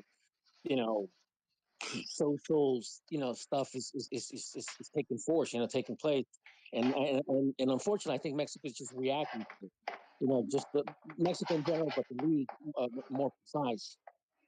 So what you're I, saying is, I mean, personally, I was hoping that the thing would just, blow over. It's like, oh, Ron, do you think Mexico scrutinized more for the violence because in Latin America because no llegamos en barcos? maybe, maybe, maybe, but what I'm hearing from Ron is that it's only a matter of time until La Reimers takes over the national team. I just like I said, it's just like I think if people were really being honest with themselves and in their heart of hearts, like for example, it's not that I'm defending the puto and stuff like that, but everybody knows that it's not being done with the effect of being a bigot or anything like that. It's just a joder, a chingar, you know, because one weekend you're basically screaming that to Memo Ochoa, or you were screaming that to Osvaldo Sanchez, and then the following week, you were when he was with the national team, you were basically in love with the guy. yeah. So Yeah. I just think that a lot of this is just unfortunately just playing playing being political. Well, Politically. you got to clean up your act. I think that's the way they see it. It's like this is a Yeah, professional league. You shouldn't have to worry about getting jumped on a Friday night as a visiting fan. You're just trying to watch the game, right? So these are things that like obviously plague the entire it's hooliganism, right? Happens in everywhere in all parts of the world, but in Mexico it's like they're just trying to clean up their act. That's how I see it. but the thing about it is that are you going to clean up your act? It's one if you want to decrease basically or lower the violence in Mexican stadiums. There's a simple solution, and you kind of saw it in Qatar. And what was that solution? Fan Fan ID ID. No, no, no. or price out the Like game. No, no, at the heart of that it, happened in England. at the heart of it No serving beer, man. No alcohol. exactly. You Oh, know, control your ego or control your alcohol. It's much easier to control alcohol than control an ego. But I don't think the sponsors are going to let that fly in no. Mexico. You know, no, but the fan ID also plays into a role. Because, like, you can look up, like, hooligans England, and some guys in the Chelsea Newcastle thing got fight outside a pub, and they yeah, all got banned from stadiums for the next 3 years because they're all registered under fan ID. yeah. Over 11,000 hooligans got their passports confiscated, so they couldn't go to Qatar. because they were registered with Fan ID. So I mean, Fan ID does go a long way as well. Yeah. Yep. I just personally, I'm just against the whole Fan ID thing, just on principle alone. You know, Why, Rob? What is Fan ID? Do they take like they scan you like you're basically Face. blacklisted? I just like the whole. I'm a privacy advocate, so you know. So like basically to get into the stadium, they scan like your ID or your face. So if you do some Yeah. shit, they're gonna know who did it basically with like cameras. They're and gonna all know that. where you live. And They they're know gonna where you get your, live, and they and they're gonna get your, and they're gonna get your information. You know. Damn, Yeah. Big Brother, So like I said, Yeah. Big Hermano. So what you guys are basically saying is that white people good, brown people bad. Essentially, yeah. You don't This need looks like Fan that ID in meme with MLS. I'll say that. We tried it a nicer way by arriving in barco, you know. Yeah. I do want to acknowledge Acevedo, man. What is up with this kid? I feel bad for him, you know. Poised to be the next starting goalkeeper of the national team, and then this guy is eating goals like, I don't know, man. It's pretty bad. It's pretty embarrassing. Is this guy, you know, chump change, or do you guys see him taking over Ochoa's spot anytime soon? he could just be having a bad season. I think he's the flavor of the month. I think he's been good, but he's having a bad season. I don't have beef with Acevedo. I think my beef is the fact that in Liga MX, there's only 2 goalkeepers under 30, and they're Malagon and Acevedo. That's the real problem. That is a problem. Because if there was more choices, then maybe you wouldn't even be looking at Acevedo as a starter. He should be a bum because you have more choices. But the fact that we're going to go into a 2026 World Cup where Mexico's a host, and let's say Ochoa doesn't play, your starting goalkeeper is going to be, you know, almost 30 with no like actual international experience or World Cup experience. That's true. But that's the fault of the league and the federation, because you know one of the things that you know at least like in the late '90s or late '90s, early 2000s and stuff like that, Mexico didn't have a goalkeeping problem. I mean, they had really good goalkeepers, Adolfo Rios, He's my favorite. Corona, all those, you had a really, the guy from Atlas also had a couple good years, what's his name, Cabuto and stuff Cabuto. like that. So, but I mean, part of that is because, I mean, I hate to bring this up, and I always bring it up, but it's because for me, it's so obvious. Those guys were able to play in Libertadores, and they hit phenomenal. Here we fucking go again. I'm just saying. I mean, Leave a love letter. Well, no, I mean, there's Mexican goalkeepers right now. What's but that? we're talking about under 30. I mean, you got Talavera, you got Corona, you got Cota. I mean, there's Mexican goalkeepers. There's just not any under 30. I know, I get it.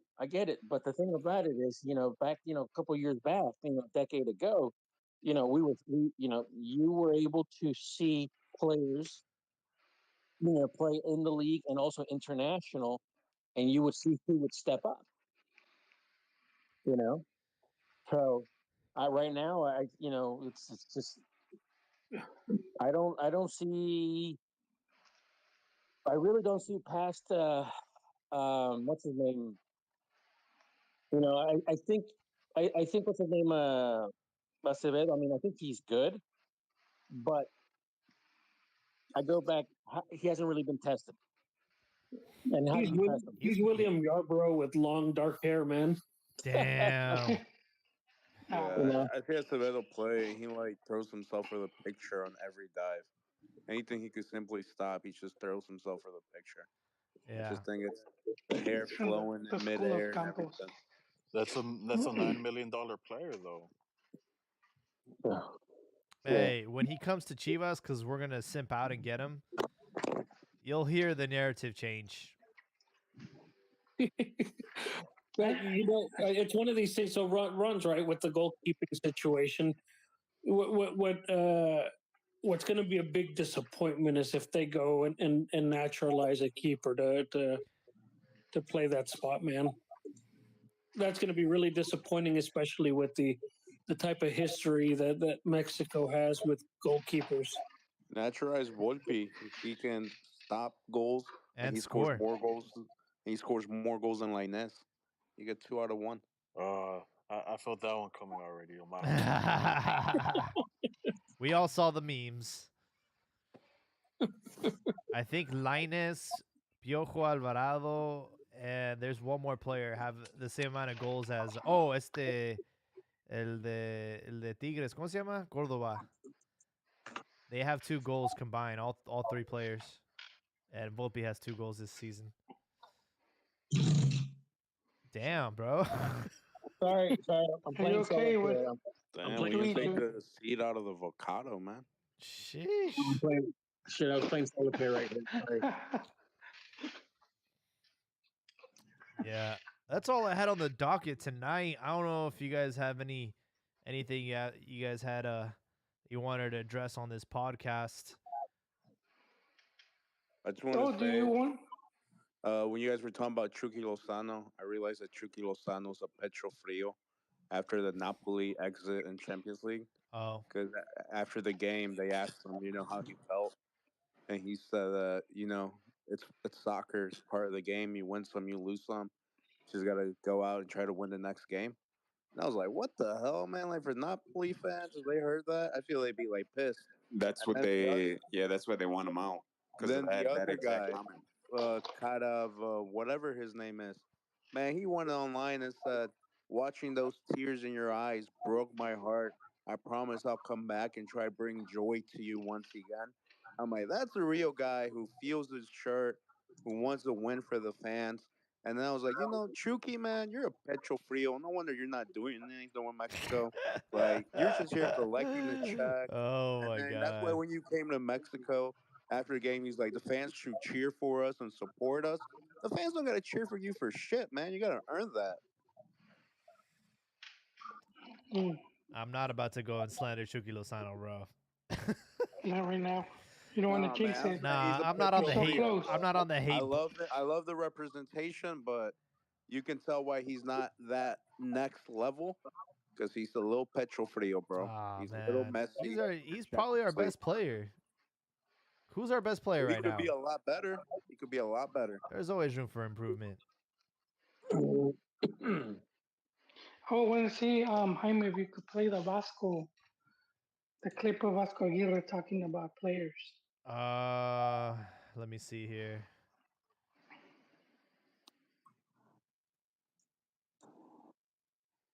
I have this one.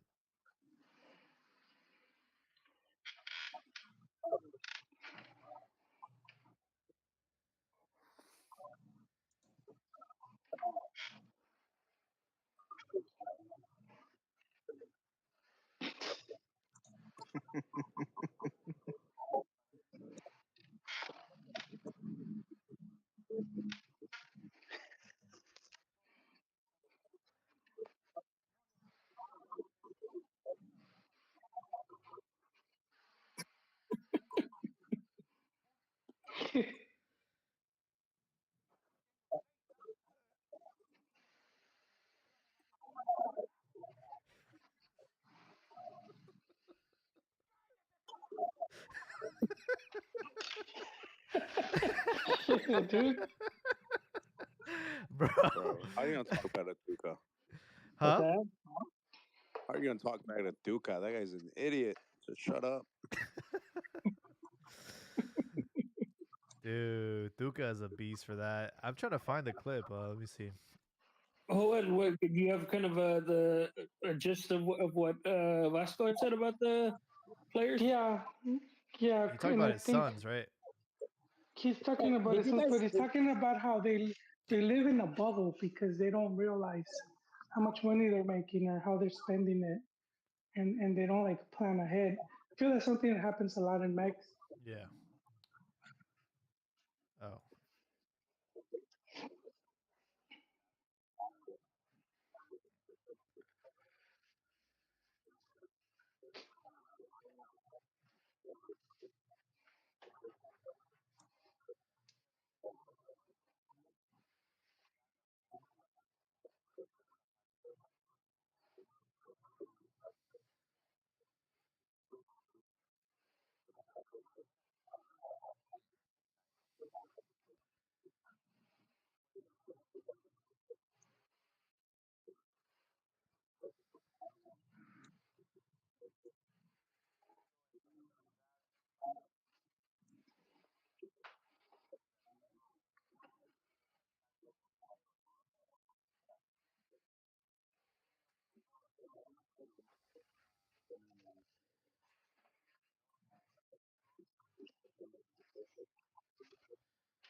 Vasco dropping some knowledge, man.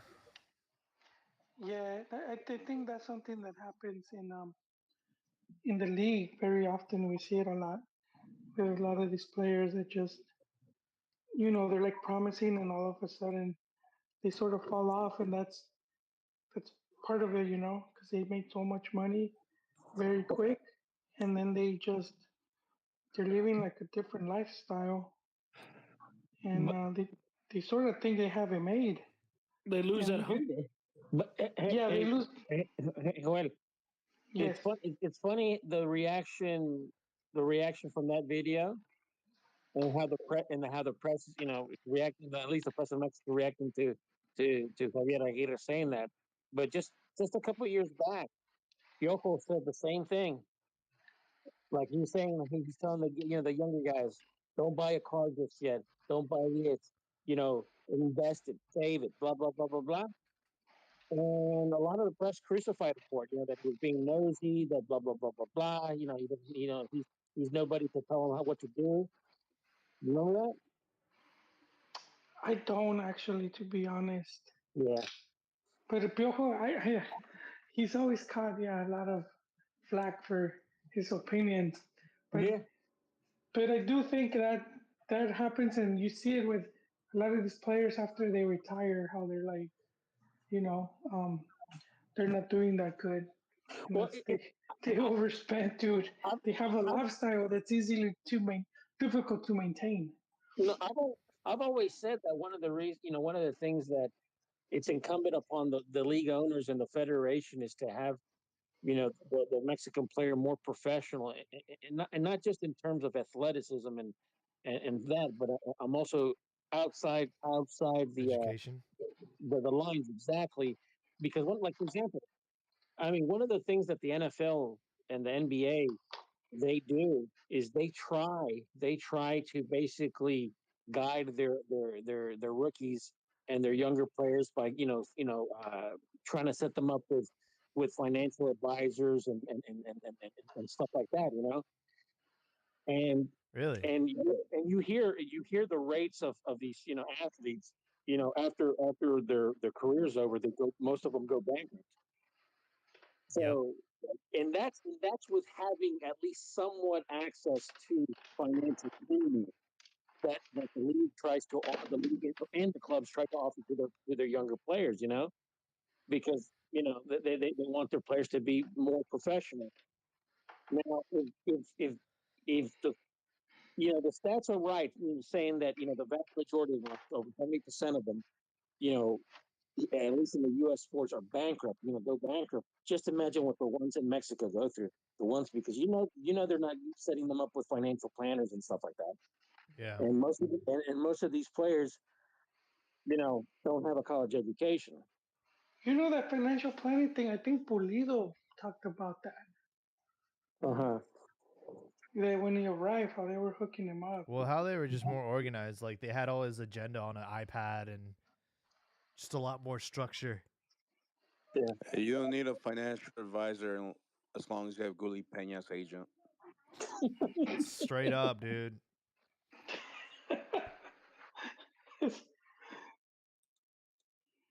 Oh man. Did you guys talk about the thing with Chicharito about what? Yeah. Do you want to give your opinion on it?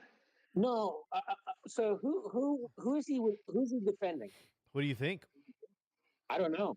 That's what I'm asking. Guardado. Yeah, we have a speculation. It's like Layun or Guardado. I don't know. Somebody that's married, obviously. Okay, now didn't Layun also get like blackballed or something like that, or Yeah. something? Yeah, it was something along those lines.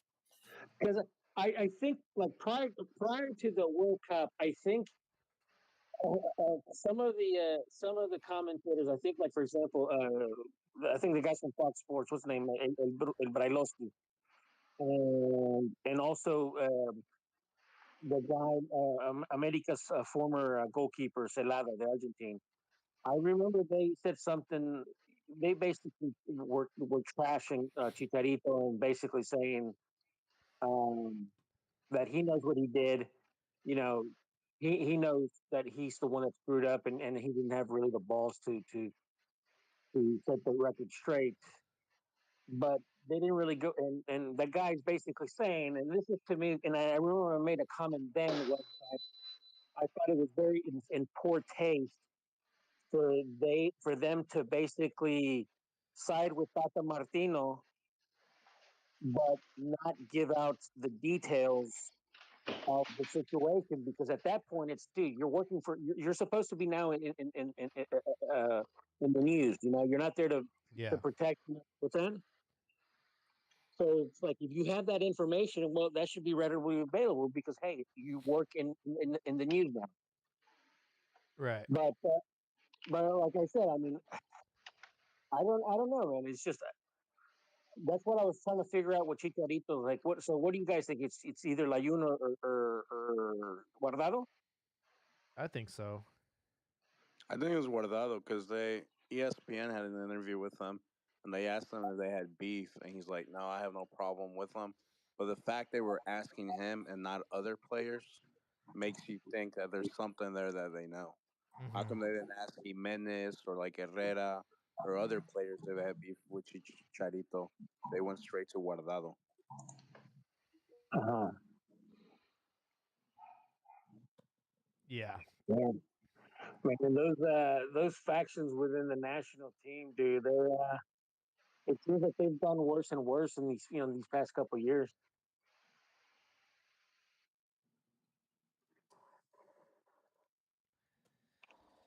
But part of that, I think, is the fault. It's not bien en Libertadores. No, part of that I think is fault of the federation, That too. because you know, you know, if if if you're gonna be this goes back to this goes back to like having a sporting director and stuff like that. That's basically communicating between the players, the executives, and and the coaching.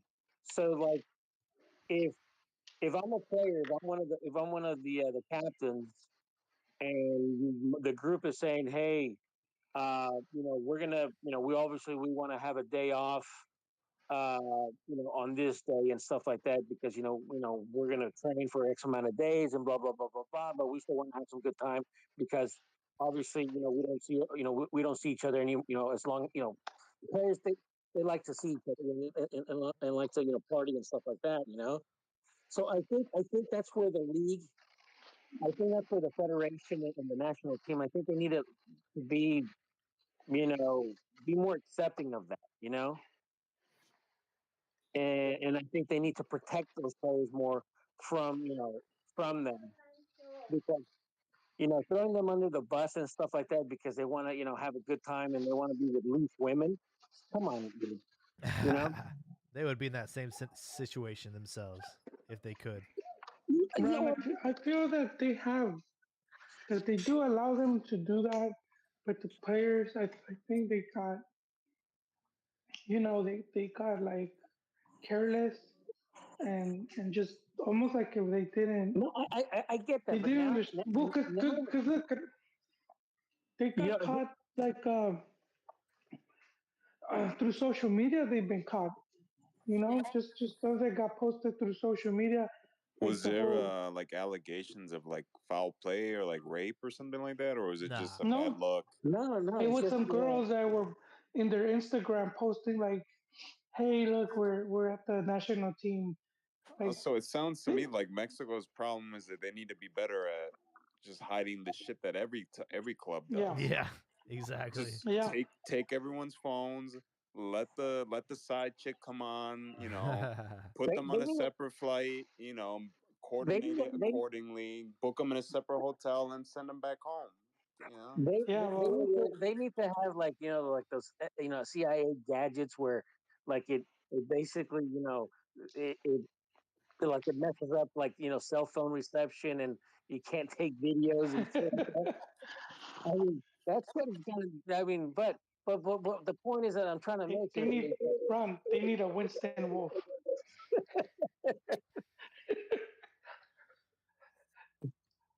So yeah, man. Shit's gonna leak through TV Notas, dude. Send the wolf.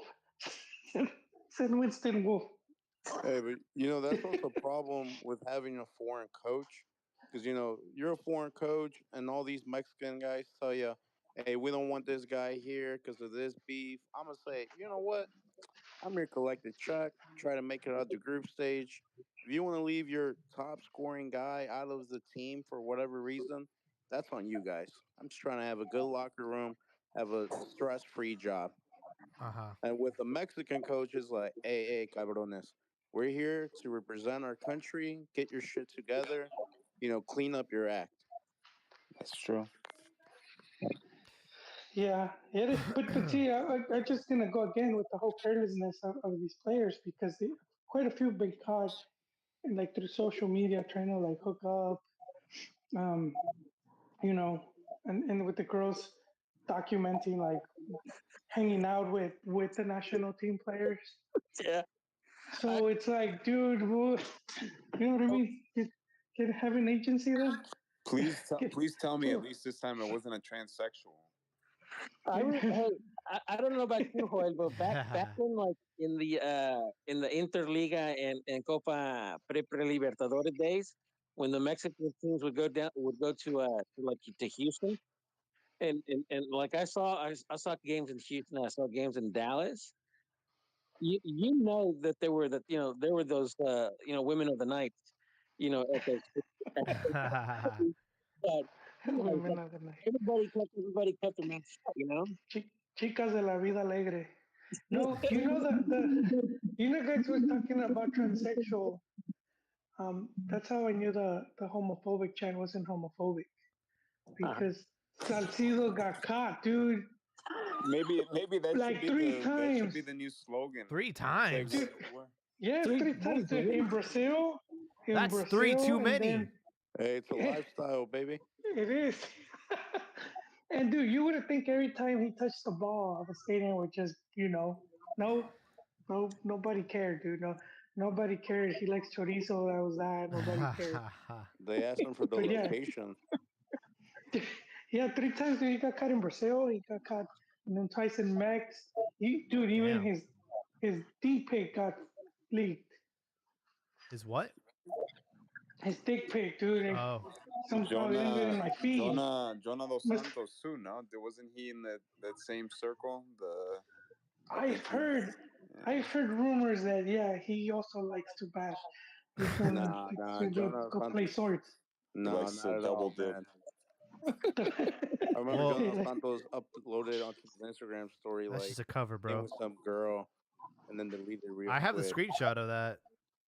Of, She it was a yeah. That with Jonah, and I Yeah. remember a lot of the feminazis would fucking got pissed off because everybody thought that he banged the Kardashian, and Yeah, that's right. and you had a lot of like male reporters like hell yeah and stuff like that, and then you had you had like the Ramos and stuff like that it's disgusting. Men are basically applauding him for conquering a woman and shit like that. Uh-huh.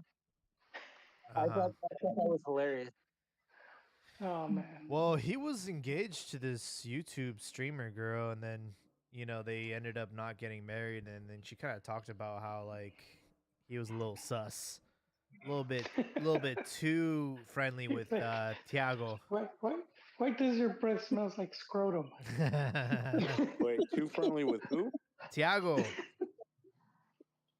Who's From Tiago? Barcelona.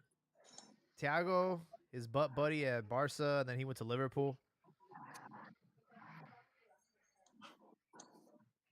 Doesn't ring a bell? No? The only Tiago I can think of is Alcantara. But Yeah. for real, Tiago Alcantara? Yeah. Damn. Yeah, dude, you never saw their social feed? Like, they were like... Going down the rabbit hole, you might not want to. Yeah.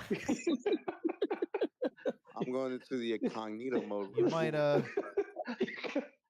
you might come out a different person after that, dude. Oh, shit. Like, I don't know what this is about, There's no Cantina after hours. I knew After Tiago dark. Alcantara is known for his technique, but not that technique. Ladies and gentlemen, we've reached the after hours segment of Cantina MX. But Who's the sponsor? To follow up, Caitlyn Jenner, right? This is the spot. right now we're taking sponsors. We still have MeUndies. Shit, I didn't realize. Sounds like that's what the Lakers want for that, huh? You guys need a Bud Light as a sponsor, man. Oh, Bud Bud Light. Light. This is not a soccer related question, but what is your favorite beer right now? Beer of choice. Oh man, I haven't. I like Francis Canner, but I haven't had it in a while. I had a delirium yesterday, bro. I took a photo of it. Oh, those are good, man. Yeah. Those are really good. I'd have to say I haven't had in a while, but Figueroa IPA Oh, from down in the Central Coast, man. you're, It's you're an like a local IPA kind brewery. of guy, huh? It depends, man. I get the I'll drink any of that shit, dude. Bud Light. Nah, man. Dude, though the funny thing is, if you were think back to back in the day when you were a kid, man, you drink anything, right? Bud Light, Coors Light, Michelob, Anything that was Natty available. Light. Yeah. Naughty Ice, bro. That was the one. Look, PBR. now try drinking that now without having a big buzz on, man. Yeah, it doesn't work out. But yeah, a good old IPA that Yeah. works for me. The first time we went to the Estadio Chivas, we rode in on a truck and we stopped at the Oxxo before we got to the stadium to just like pregame. And we were just drinking beer or whatever, and we got to get like VIP parking because we had a suite or whatever. So the VIP parking is under the stadium, and we get out of the truck and they're like, "Hey, throw those beers away. You're not allowed to drink anything that's not Tecate here." So like they made us toss our beers, bro. We had like gawamas and shit, and they're like, "No, if it's not Tecate, like you can't drink it here." It was crazy, dude. Oh, that was. I thought that was fans telling you. Was it security? Huh? Security told you that? Yeah, because I mean, we had like VIP, so like we had to go through the suite and the elevator and stuff, and like they just didn't let us bring those beers in because they weren't Tecate. Yeah, Okay, I get it. yeah, Didn't care you Pull up didn't some buy them in cash the and state. ask for a to-go cup. yeah. And then we actually ran into he wasn't playing, but he was there. Angel Reina. This was back when he was part of the team. He was just an asshole, dude. He didn't want to shake anyone's hand or do autographs. He just kept walking and like pretending he wasn't like acknowledging the fans. So forever a douchebag. Angel Gave him Reina. a Caguama. Yeah. But that's all we got tonight, folks. We'll let you guys have your closing thoughts before we wrap up episode 380. Who wants to go first?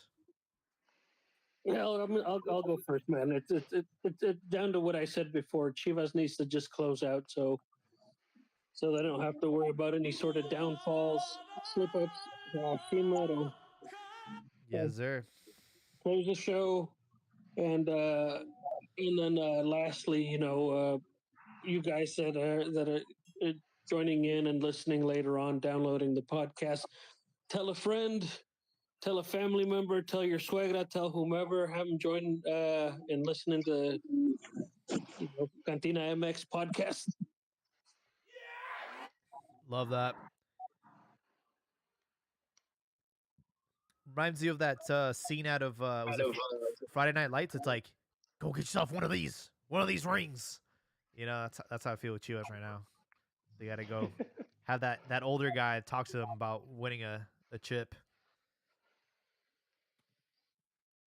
Ricardo, what you got for us? A pleasure again. I have to be on here with you guys. And yet again, America acuchillado by the ref.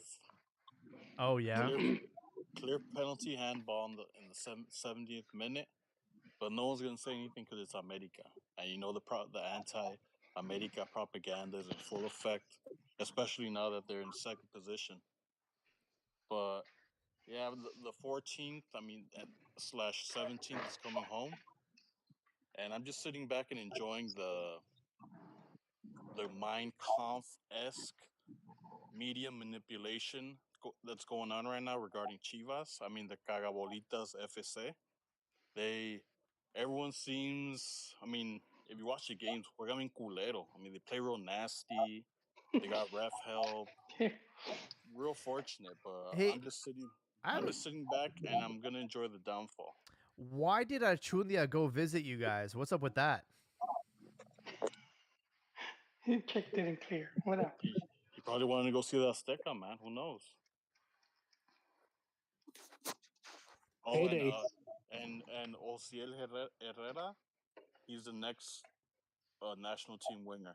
I've been on the Es mi gallo. I've been on the hype You're on train. the Cubano hype, like a I'm on the Rosarena. Cubano hype for sure.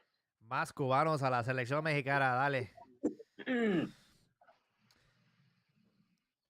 Ron, besides Libertadores, what else you got for us? Um, stay away from slow horses and fast women. Words to live by. Words to live by. Stay Yeah. away from.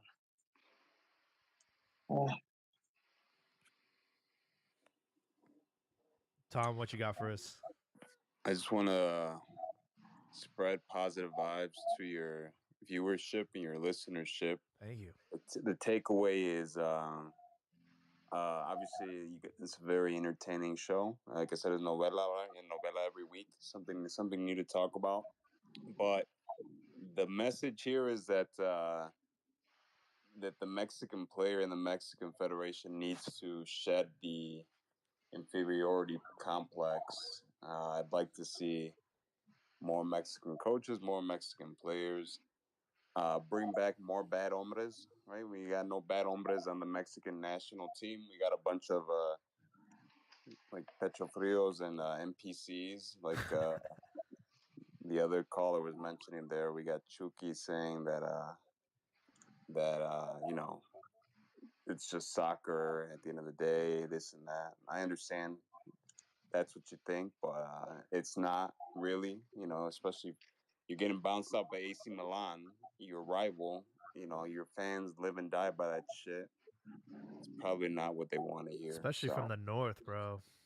Yeah. yeah, yeah, and it's interesting because Italy's also going through kind of a crisis right now too. They got a bunch of NPCs as well. You look at the legends like Totti, Pirlo, Del Piero, and Buffon. Like a lot of those Gattuso. guys were, yeah, those guys were goons too.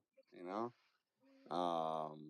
so it happens. I guess teams go through cycles, but like I said, the takeaway I would like to see Mexican players and coaches get more of a shot instead of these flavor of the month coaches and things like that. So we'll see.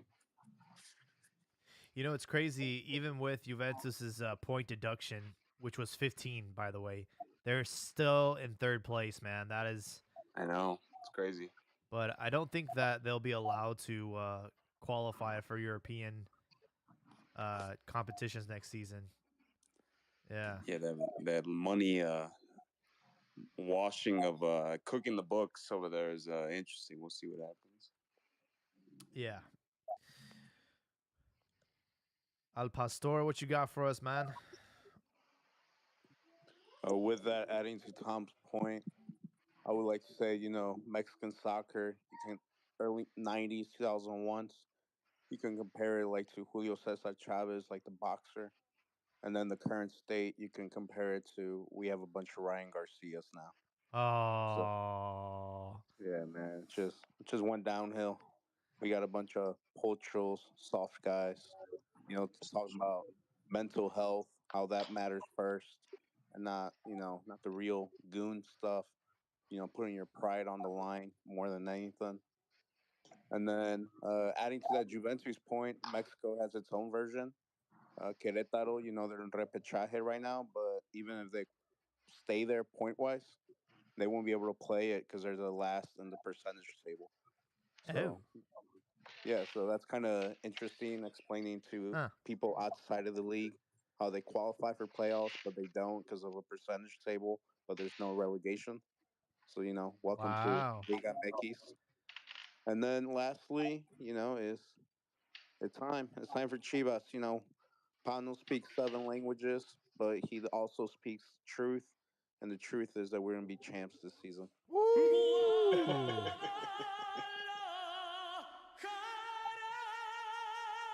All right. Damn, that is a bold statement to say.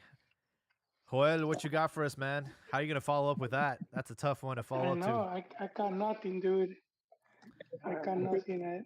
Well, he's right. I think he's right. The league back then was full of Juan de Jose's, and now the league's full of Brian's. Kevin's. Yeah, yeah, Yeah. And Kimberly's. yeah. No What? lies detected. No, really quick, just going back to Vasco, I do feel it's been one of the downfalls of just like of Mexican soccer with a lot of the players, a lot of the younger players that, like Colasso said, they'll lose the drive because very early on they get to have all this money where they could buy a house, probably put a small business. They kind of haven't made or are living way better than how they started. Now, I'm not against that, so I'm not saying don't pay them, but that's kind of where it's been at, where I've seen it happen with a lot of these players where they're like, they don't, they just lost their drive. They don't have to do more. I think Chuki's not Chuki, what's his face? Trophies is like a good example of that. Yeah, but I think that's everywhere. I saw some headline the other day. It was like Manchester United prospect gets caught sniffing glue in the training ground parking lot. Oh yeah. And you know what stood out to me? Dele Not Ali. the fact that not what yeah, the Bentley. He's in a Bentley. I never even heard of this Damn. guy in my life. And he's like, plays for the U20s. And And he everyone's already has making a some. deal about him sniffing glue. But what stood out to me, how's this dude in the Bentley, man? You tell me these U20 guys that haven't even Yeah. played a single minute for the first team They don't are make already dollars, whipping mate. They make Bentleys, man? pounds. They make Man, pounds. these guys are making what? Probably like what, 50,000 pounds a month or what? Manchester United Probably more. got that money, bro. But yeah. My closing thought, number one, thanks everybody for hopping on tonight. It's been very fun, lively. Love you guys. And of course our listeners who tune in every single week. We've grown this to a humble podcast. I'm really excited to see how things close out in Liga MX, see if the top four remains Toluca, Chivas, America, or Monterrey, or if somebody fucks up on the weekend, which I'm hoping that happens.